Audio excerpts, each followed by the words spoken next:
Hi, my name is Dennis Morlock. I'm president of Medina County Antique Power Association.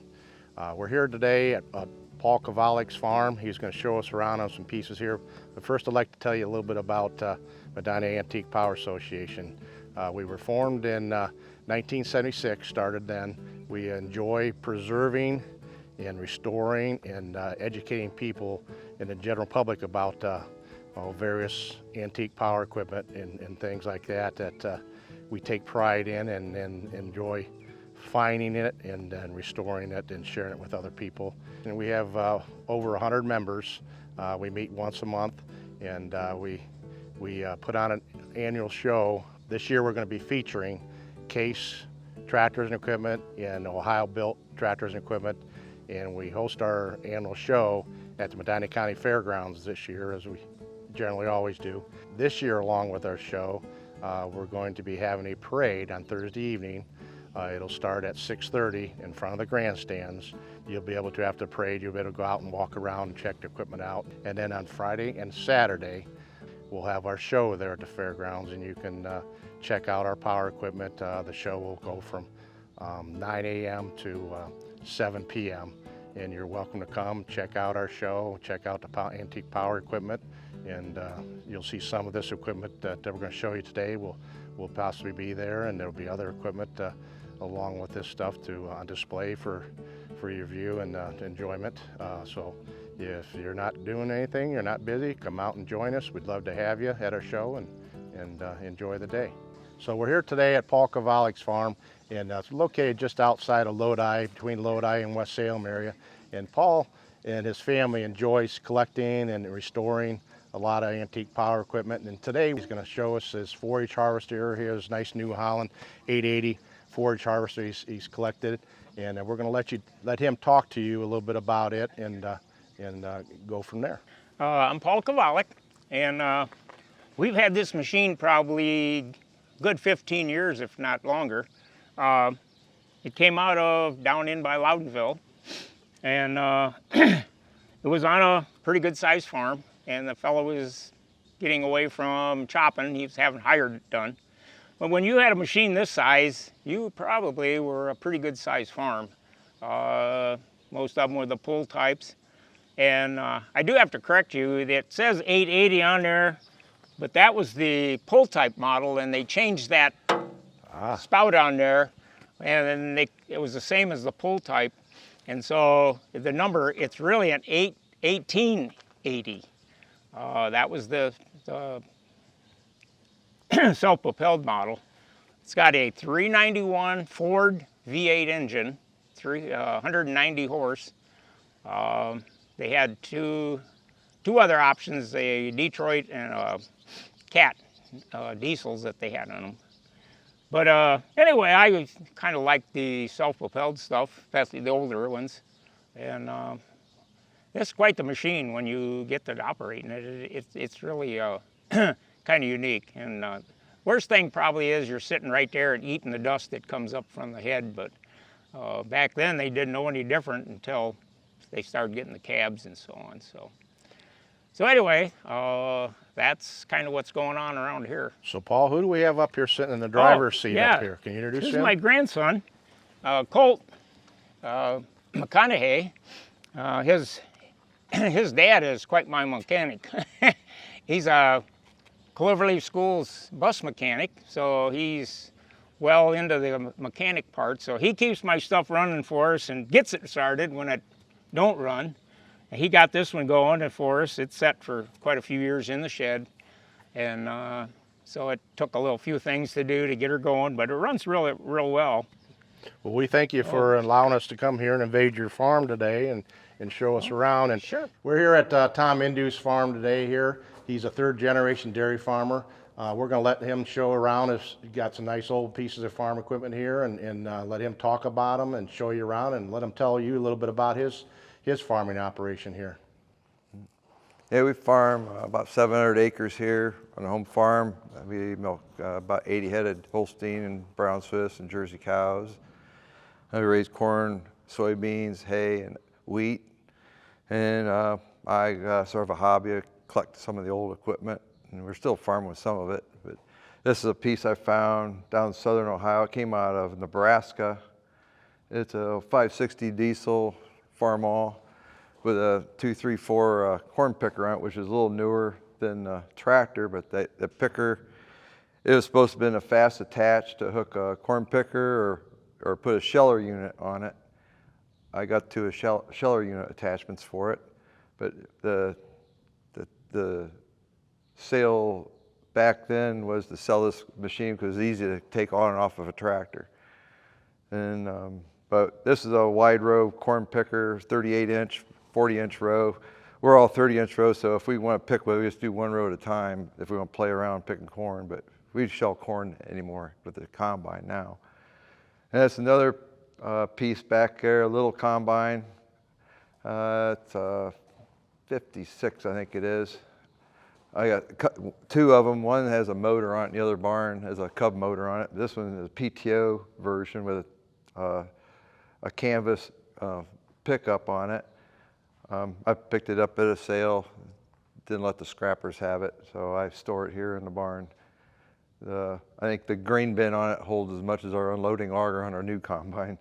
But that's some of the pieces I got inside this barn. And that barn, we still use this little tractor over here. It's a Hydro 544 demonstrator. Didn't make too many of them. It painted them gold for demonstrating to the farmers. And it's 1975, 1066 over here. We still farm with that. And in the other barn, we have some more old tractors from the 30s into the 50s, what I usually collect. Yeah, this is a Wheatland 560. It's a little more like a low profile. It's from the, I'd say a 56 era, around there. It was, I didn't have a serial number plate on it, so I couldn't figure out what year it really was, but it's around that area. And the tractor I have over here is a little older. It's from the early 50s. It's a 300. It's just a little bit bigger than a Farmall H. And the one in front of it is a Wheatland 400, which is a little bigger. That's just probably a little more power than a Farmall M. And the ones you probably can see back there is a W4, a Super W4 and a W4. The one that was the older one, it was a Super W4. It had, or I'll take it back, it's not older, but it was made to run on kerosene and had a little tank on there to start it on gas. But they flip-flop it around, it all runs on gasoline now. But they're from the one like was a 45, the other one was like an early 50. Then I got this flare wagon here, came out of Iowa. They used it for hauling all kinds of grain back then. Some had hoist on them and some didn't. This one don't have a hoist. So that's what I have in this barn. And this is one of my collections. McCormick Deering W6. It is the Farmall M engine, and it's about 45 horse, 43 horse. It's sort of like a Wheatland version. It's made for pulling tillage equipment, more likely. There was like, I looked up, there was like 26,000 of them made. I think I looked up, that's how they were made or manufactured. And they made them up till the, middle 50s, I think it was, around there. Then they started going to the 100 series tractors. Then this tractor behind me, the 1206 International, that's a Wheatland tractor too. They made a version of it, a Farmall version of it, where for row crop, where you can spread the wheels and go down rows and stuff. They call that a Farmall 1206. And the Wheatlands they made, they didn't make too many of them, maybe 1,250 of them, what they said, that they produced. These had the wider tires, like I said, they were made for pulling disc, field cultivators, and things like that for tilling the fields. It was actually the first 100 horse turbocharged tractor made. It was this was a 1967. I think they started making them, I think it's 65 or 66 when they made these tractors. They were one of the big horses back in the day. It was like the biggest two-wheel drive tractor in its day at that time in the 60s. We're here with Steve Scherntz. He happens to be our vice president with Medina County Antique Power Association. I want to tell you a little bit about our show that's coming up too, that we're going to be featuring a parade again, an agriculture parade again this year. We had a baler parade last year, and it went over so well that we had requests to continue on with the parade. So that will be they'll be on July 18th, Thursday evening at 6:30, and you'll see some of this equipment maybe again. The baler was in our parade last year. Steve had that in there, and one of our oldest balers that was in our parade, and that's actually one of those that maybe the John Wonkowitz sold back in the day, the New Holland balers that he was noted for. Again, and our show is on Friday and Saturday, and the show hours are from 9 in the morning till 7 p.m. and we will be having tractor games, and also we'll be having kitty pedal pulls along with all the equipment to be there on display. And as you can see, we got a couple case tractors here that Steve has collected, and then we're going to let him tell you about it. But that's our featured tractors this year. Equipment is Case, and Ohio built tractors and equipment. So I'm going to let Steve tell you a little bit about his collection here. I've only been in the club about 4 years now, and I got into farming a little bit right out of high school.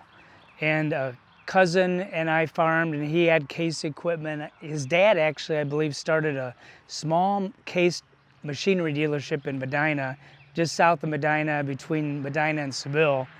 And so that's how Case got in my blood. So I got into teaching, retired from teaching, got back into collecting and working with Butch and a friend Tim, restoring tractors on Tuesday afternoons. So we call it Tractor Day. And the first tractor I bought was a 1957 Case 350. And we went to Pennsylvania, picked it up at an auction, and basically we saved it from the scrapyard. So we kind of got that running, painted it up, kind of have it looking pretty good. So that kind of is how I got back into restoring after retiring from teaching. So I actually, when I farmed, I actually had a 930 Case that I farmed with. And so I picked this up about 4 years ago, and I plowed with it. It's got a Massey Ferguson 4-bottom semi-mounted plow. I've plowed with it, disked with it, and actually mowed some hay with a hay bine I've got in the barn here. So that's actually been used some. So it's original paint, I'm sure. It may have had some kind of paint work done on it, but it's kind of a neat original paint. Did some rework on the front rims, painted them up, got some new tires on. And so plan on having this at our parade, which is Thursday night, again, 6:30, the parade at the fairgrounds, grandstand. So we're gonna have food vendors there. Should be a good time if people want to come out like at 5 o'clock or so and just hang out and watch the parade. I think we have probably around 45 entries right now in the parade, and I'm sure it's going to grow. So it should be pretty interesting. So that's the 930 Case and the plow. This is a Case 830, and this was the second tractor I bought, and done a little work on it. It's pretty much original, painted rims, painted front rims and wheels. So really pretty much original paint on that, except for a few touch-ups like on the rims. And that's a Case-O-Matic. I'll talk about that just a little bit. A Case-O-Matic is kind of unique. There's other tractors that use torque converters and stuff, but it will start out like an automatic transmission in a car. So you can't stall it. And then you get moving down the road or field work at about 2/3 the speed. And I usually idle down, and then you can pop it into direct, and it locks locks up the torque converter. And then it's just like a dry clutch, pretty much the same. If you get into trouble running out of power, you can just kick it back into Case-O-Matic and it won't stall. So it's kind of a unique design. And the baler here, I actually had that in the parade last year, our hay baler parade.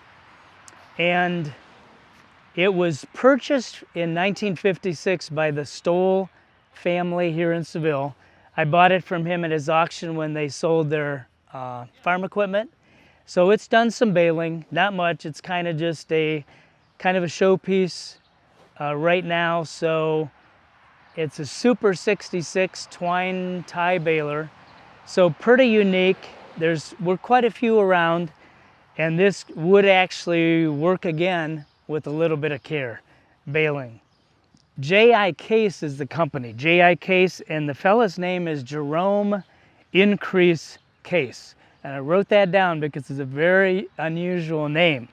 But I believe he started in 1842 with threshing machine that he designed, and then it kind of developed into steam engines started with, and then gas and diesel powered equipment, tractors. So, and again, we're featuring Case, and actually Case and International kind of merged. Case International right now. So Case is still around, International is still around. So that's kind of a little background on Case equipment.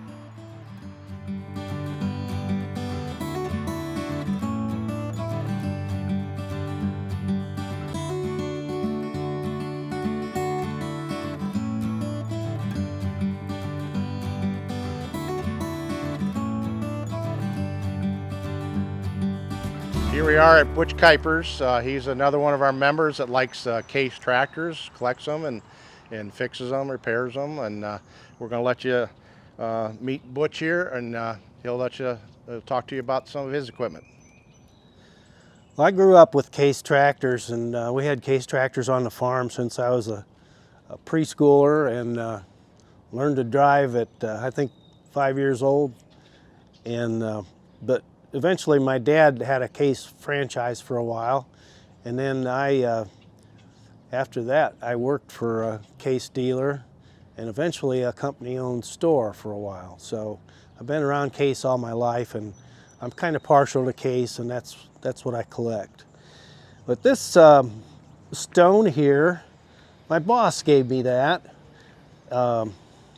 probably 20 years ago, and it has the Case eagle on there, the trademark, and that trademark symbolized and represented Case for about 100 years.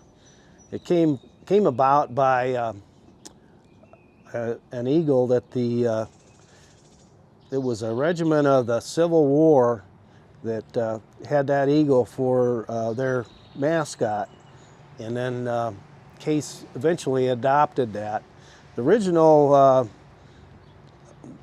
trademark that they used had the eagle sitting on a branch of a tree. It looked to me more like a buzzard than an eagle. But and eventually they changed that trademark to where he was standing on top of the world. I think it represented a global economy or a global dominance with their equipment.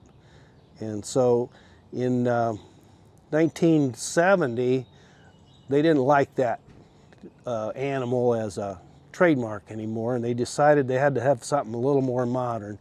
And they had this design company in New York come up with a newer logo. So consequently, they had all these old statues of eagles that stood about this high. I think there was close to 100 of them in the system.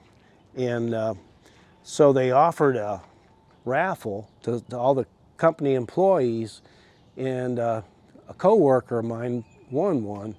So a friend of mine, Larry Gersbacher, and I ended up driving up to Racine to pick up this statue of an eagle when they got rid of it. Cool. So that was kind of neat. Well, tell us about your tractors, Butch. Okay, this is a 1968 Case 442. It's a 12 horsepower high wheel. The Case was kind of known for their offering both high wheel and low wheel models, and they were in the garden tractor business. Like most major farm machinery manufacturers, they got into the compact tractor market in the 60s, and they were relatively successful with their equipment then. They have kind of a unique drive system, It's a hydrostatic or hydraulic motor to drive the transaxle, and then it's a 2-speed transaxle.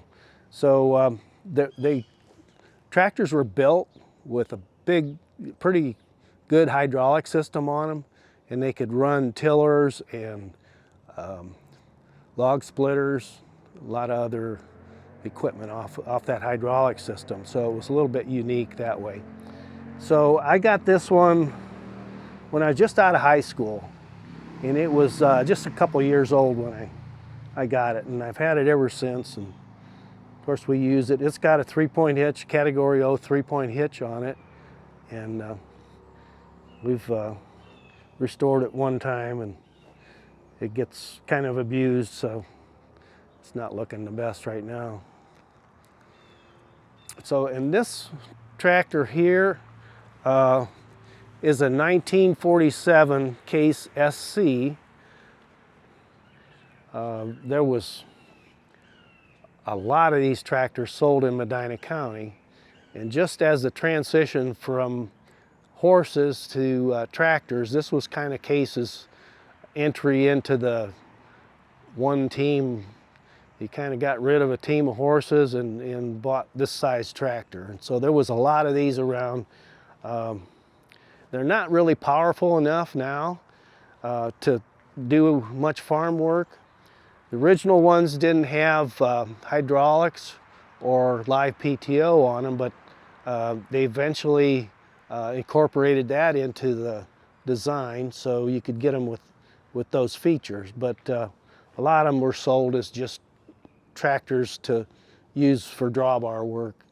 And so this one here is 1947, and it's they call it a 2-plow tractor. Compares to a Farmall H or a John Deere B in the marketplace. This one's been painted up with a nice paint job, and I've had it for at least 10 years. And right now it needs some engine work, but and this tractor here, it's a 1932 Case CC. My daughter and I restored this one together about 20 years ago, and it was a really neat project to work on with her. It was a pretty rough shape when we got it, and we had to sandblast it and paint it. We went into the motor and put new rings in the motor and adjusted the bearings. But this tractor, 1932, it was Case's row crop entry into the row crop market for the Corn Belt farmers. And it's about 30 horsepower. And it's what you call an unstyled tractor. Eventually they painted them this orange color and like this SC here, and put a styled hood on it. But this is the original entry into that market. We're here at our next stop. One of our members from our club, it's Rick Farnsworth Farm, and I'll let him talk to you about some engines they have here and who he has standing next to him there. My name is Rick Farnsworth, and this is my grandson Levi, and we kind of got into the old engines. We've probably got over 100 of them if I had to guess. Here's a couple that we have. I'm big into the Wisconsin motors. Here's two of my favorite ones I have. So Wisconsins, they were used for pretty much anything and everything that you could have put a motor on. Anything with a heavy duty application, anything from a garden tractor, a water pump, all the way up to big pieces of farm equipment, construction equipment, you name it, they had it. This is a THPD 1966. This would have ran an oil well. Kind of a special version. You don't see many of the oil well specials. Got a piece of original literature for it. And over here is a 1949 Wisconsin AKN. This is new old stock, never been ran. Got the shipping tags on it. But these are maybe one of, or two of 70 that I have. It's an addiction. It's got to be all about Wisconsins. If you want to know any model or anything, he can tell you what model it is just by looking at it. Okay, this engine here is a Reed engine. It's 15 horsepower. So if you think about 15 horsepower compared to a lawnmower today, it's unbelievable. But I'm sure this would outwork your lawnmower. This come out of a woods in West Virginia. I'm second owner of it. Since it got restored, I've had it about 2 months. We have had it running twice since we had it. This engine come out of a woods in West Virginia, out of a hillside. The auctioneer that I bought it from, he helped another guy restore it that passed away. That's how I come across the engine. And he has pictures of him dragging it out of the woods, which I haven't seen yet. The unique part about the Reed engines, most of your oil field engines are a two-stroke design, where the Reed engine uses 2 cylinders. One's your pre-charge, and then you got your main cylinder. So your propane or your natural gas coming up into it gets pre-compressed in this cylinder here, then it's forced over to your main cylinder to make it fire. There's no spark plug or nothing on this engine. It's got a hot tube ignition, so you got a separate burner up here with a tube that goes into the cylinder that gets glowing red hot, and when that gas gets compressed up against it, it makes it fire. So pretty unique design. Some of the later ones, after they did away with the hot tube, they put a magneto on them, which was a little bit more efficient. Didn't have to run propane on it, you know, to keep it hot all the time. Originally, though, when they were hooked up to gas wells, they were using natural gas off the well, so it didn't cost them anything to run it. They didn't care. This tractor is the 1953 John Deere 50. It's kind of like a sentimental tractor to the family. My dad bought it the year I was born, so that kind of gives you an old idea how old I am. So I painted it a few years ago. I wanted to paint it before my dad passed away, and I didn't get it done. So kind of did a makeshift job on it real quick like. Other than the engine hobby, we have about a dozen 2-cylinder John Deere tractors. Another thing we collect. About anything old we like, even old people. Well, I'm Brian Farron, a member of this club and also president of Medina County Historical Society. And the purpose of this show and parade is to really highlight our agricultural history. Today, you had the opportunity to share some great equipment by some avid collectors who spent a great deal of time and energy and money restoring this wonderful equipment. So I hope you come to this show in July. And also, don't forget the parade is Thursday night, July 18th. And that starts at 6:30 at the Fairgrounds Grandstand. The parking is free, admissions by donation. It's a very family-friendly event for the parade and the show the following Friday and Saturday. A great opportunity to see some great equipment up close, talk to the owners, hear them start and run, and learn a little bit about why they were so important to the family farms of years ago. So come on out. I know you're going to enjoy the show. We hope to see you there.